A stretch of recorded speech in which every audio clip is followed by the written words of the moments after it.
Kita tentu saja bertanya-tanya, mengapa di dalam perayaan Hari Minggu Misi yang kemudian di Keuskupan Tanjung Selor kita lanjutkan dengan perayaan Tahun Solidaritas Misi.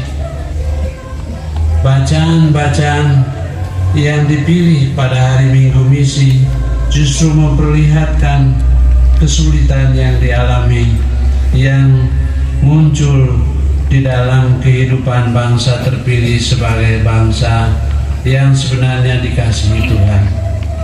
Peristiwa tragis pembuangan menjadi suatu peristiwa yang membuat banyak orang menjadi bertanya-tanya, di manakah Tuhan yang kami sembah itu sehingga kami bisa dibuat demikian, bangsa asing bisa menguasai kami. Bagaimana kami bisa menyembah Tuhan ketika kami tidak berada di Yerusalem, dan kemudian kami menjadi bangsa jajahan yang tidak mempunyai harga diri. Untuk apa lagi berdoa kepada Yahweh ketika Dia tidak melindungi kami? Dan ternyata banyak orang putus asa. Dan dalam keadaan putus asa, tidak tahu lagi apa yang harus dibuat, itulah muncul inisiatif dari Tuhan untuk memulihkan mereka. Oleh karena itu, Paus Fransiskus untuk menyambut Hari Minggu Misi tanggal 22 yang lalu, yang pada hari ini juga kita peringati kembali, dia justru mengambil kisah dalam Injil Lukas, cerita tentang dua rasul yang di dalam keadaan sangat kecewa mengadakan perjalanan menuju ke Emmaus. Di dalam perjalanan, Yesus ternyata tampil sebagai orang asing dan pura-pura bertanya kepada mereka, "Apa yang kamu percakapkan?" Dan para rasul, dua rasul itu dengan muka kecut mengatakan, "Apakah engkau satu-satunya orang asing yang ada di Yerusalem? Tidak tahukah kau bahwa ada seorang yang namanya Yesus itu dibunuh?" Dia mengatakan, "Ada apa dengan dia?" Dan mereka mulai marah dan mengungkapkan perasaan hati mereka. Dia dulu diramalkan menjadi pemimpin besar, menjadi itu, dan ya harusnya menjadi penyelamat dan seterusnya. Tetapi ternyata dia dibunuh. Mereka sangat kecewa karena harapan mereka ternyata tidak dipenuhi. Tetapi Yesus ternyata dibunuh. Dan dalam keadaan seperti itulah Yesus mulai mengajarkan kepada mereka isi kitab suci.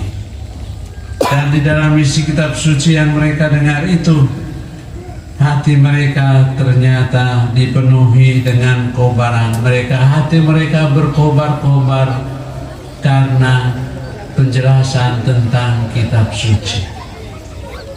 Dan ketika hati mereka berkobar-kobar itu, kemudian mereka dibawa ke situasi di mana Yesus berpura-pura untuk melanjutkan perjalanan. Tetapi kedua rasul itu mengundang dia, "Tinggallah bersama kami karena hari sudah malam."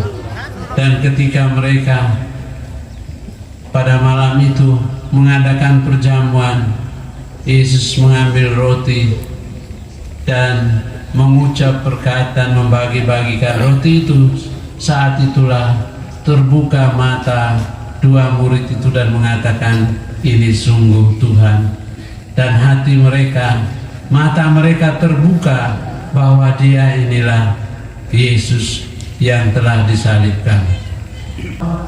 Puncak dari misi adalah perjumpaan dengan Yesus Kristus.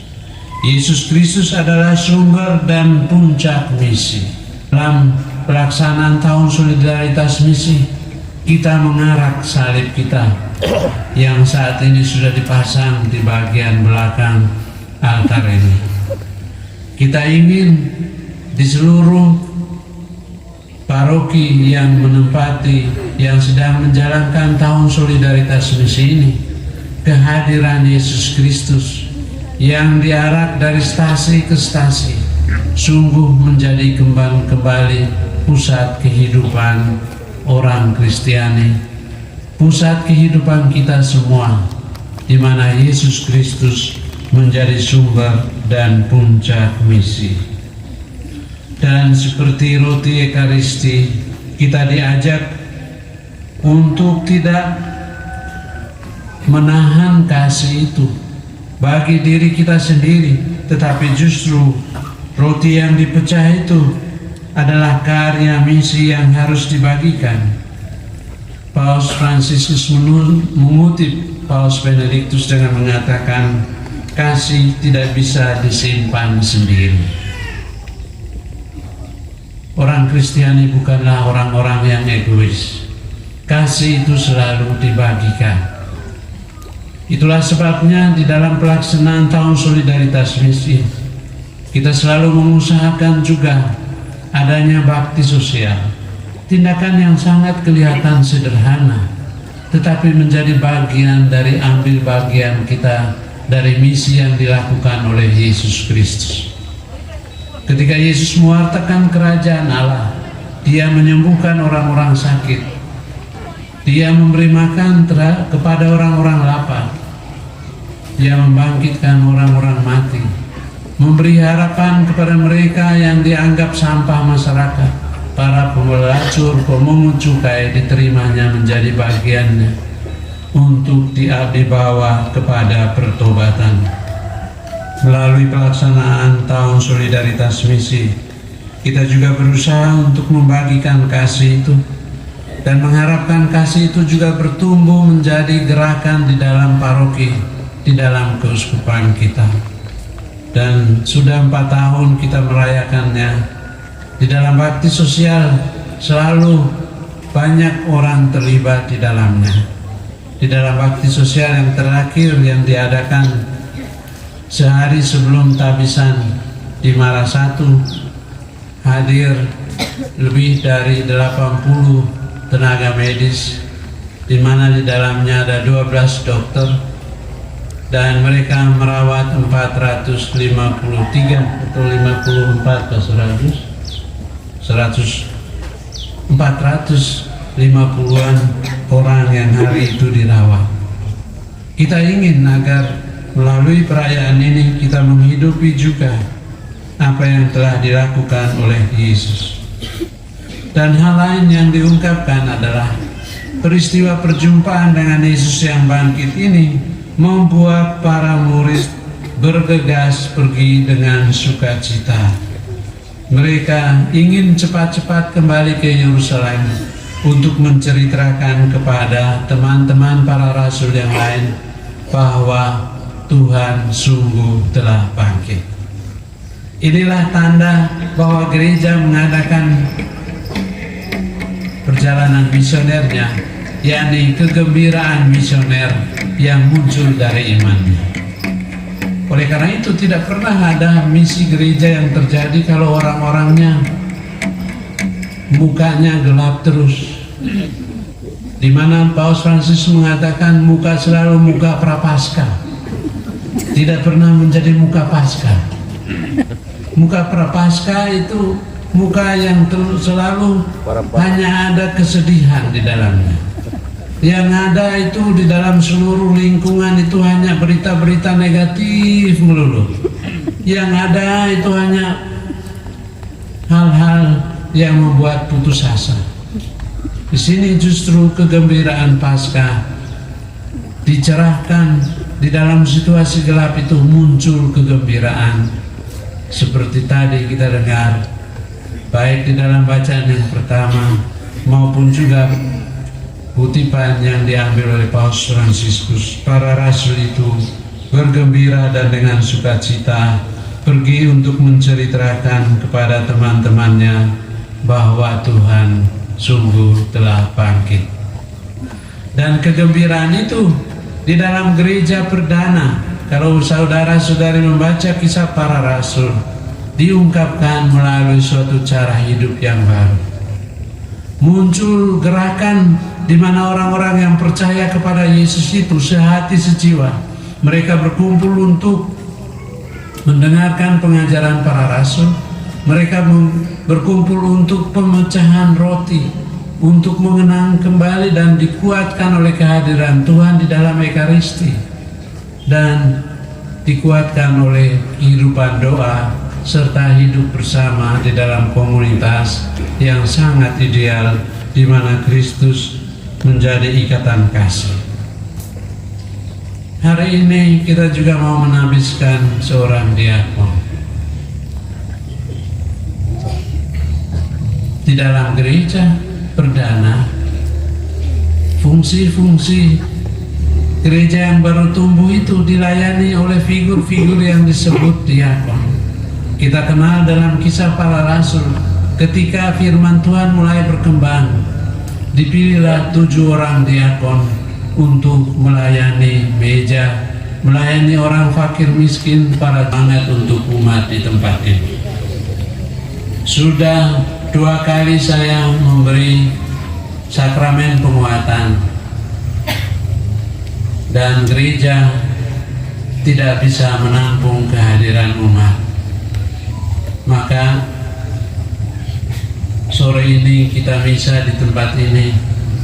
Mereka sudah mulai menjalankan janji mereka, karena di dalam misa Krisma yang terakhir saya mengatakan, misa berikut saya tidak akan misa lagi di gereja ini. Karena waktu misa Krisma pertama, kornya ada di sebelah kanan, ada di luar gereja di sebelah kanan, mengirim suara lewat jendela sebelah kanan. Dan ketika Krisma kedua, mereka pindah ke sebelah kiri gereja dan mengirim suaranya. Hari ini mereka mengundang kita masuk di tempat ini, di mana kehadiran kita juga sudah mengantisipasi penyuciannya. Dan mudah-mudahan nanti harumnya dupa ini membuat mereka nanti jadwal untuk kerja bakti semakin lancar. Kita tahu bahwa bekerja bersama-sama tanpa mendapat upah menjadi pelayan-pelayan tidak mudah. Dan banyak orang timur membangun gereja tanpa berkelahi itu mustahil.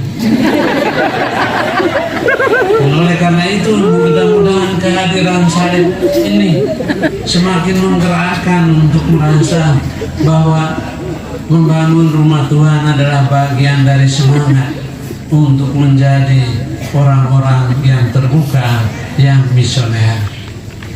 Mungkin ada yang merasa mulai biasanya kalau orang tidak mau aktif alasannya banyak sekali. Disuruh minta kumpul iuran, yang tagih itu kurang ramah, ketua stasiunnya kurang ramah, kita beri uang tidak ada terima kasih juga. Begitu juga banyak alasan lain. Tetapi ketika ini yang melandasi adalah kasih untuk saling membagi seperti roti Ekaristi yang dibagikan, maka saudara-saudari, apapun yang saudara-saudari berikan, Tuhan diam-diam melihatnya. Sama seperti Yesus yang mengamati persembahan janda miskin dan berbisik kepada para rasulnya, janda ini menyumbang lebih banyak dari semua yang lain. Waktu itu tidak ada selfie. Kalau ada selfie pasti ada banyak orang bawa kambing dan domba mulai selfie di bait Allah, dan kemudian pasang di status medsos kurban untuk hari ini. Tetapi kita lihat di situ bagaimana di dalam ketulusan ini gereja menjadi hidup, umat menjadi hidup karena kasih yang dibagikan melalui iman yang mengalir dari Bapa, dari saudara-saudari yang mengambil bagian, dan para pastor yang bekerja di sini sudah memperlihatkan bagaimana mereka juga berusaha untuk menganimasi umat. Ketika kita sedang merayakan pentabisan imam di Marasatu, Pastor Bill ada di Jakarta, dan tiba-tiba ada orang-orang Jakarta mengirim langsung ke WA saya, ini ada pastor dari Tanjung Selor, kami sedang membantu dia, dengan label dan gambar dengan jumlah yang cukup meyakinkan.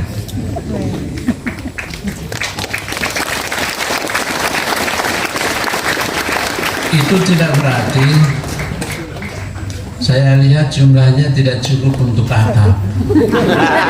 Itu tidak berarti wah sekarang sudah ada banyak dana di sana. Kira-kira berapa ya kita pergi lihat supaya kita habiskan besok juga. Tapi ini orang-orang yang terlibat jauh dari Jakarta ini hanya menjadi bagian dari partisipasi solidaritas gereja yang universal, yang ikut ambil bagian di dalam situasi yang ada di tempat itu. Oleh karena itu, di dalam doa kita sore ini, kita ingin berdoa, semoga apapun yang direncanakan, gerakan-gerakan kecil, karya-karya kasih yang kecil, yang menggerakkan tahun solidaritas misi ini, boleh diwujudkan. Mudah-mudahan nanti jangan ada alasan, ya Bapak Uskup silakan tempatkan salib itu di sana, tapi kami sibuk dulu dengan gereja kami. Kalau nanti atapnya sudah ada, baru kami arak keliling gereja. Nanti kalau tidak jadi, ya biarlah salib itu tancap di situ. Jadi menantang kembali Yesus. Oleh karena itu, kita ingin berdoa. Mudah-mudahan kehadiran ini dan para pastor yang diwakili oleh sebagian besar dari para imam kita akan mendukung juga di dalam bentuk solidaritasnya bagi karya pastoral di paroki ini, dan juga bentuk-bentuk solidaritas lain yang mudah-mudahan mengalir ke tempat ini, yang dilakukan melalui doa, dilakukan melalui solidaritas finansial, maupun melalui pengorbanan-pengorbanan dapat terjadi di tempat ini. Marilah kita melanjutkan perayaan Ekaristi ini, memohon agar hati kita dikobarkan oleh kasih Tuhan sendiri, karena memahami Dia di dalam kitab suci, mengalaminya di dalam kasih melalui Ekaristi, dan mewujudkannya melalui karya dan keterlibatan misioner kita. Tuhan memberkati.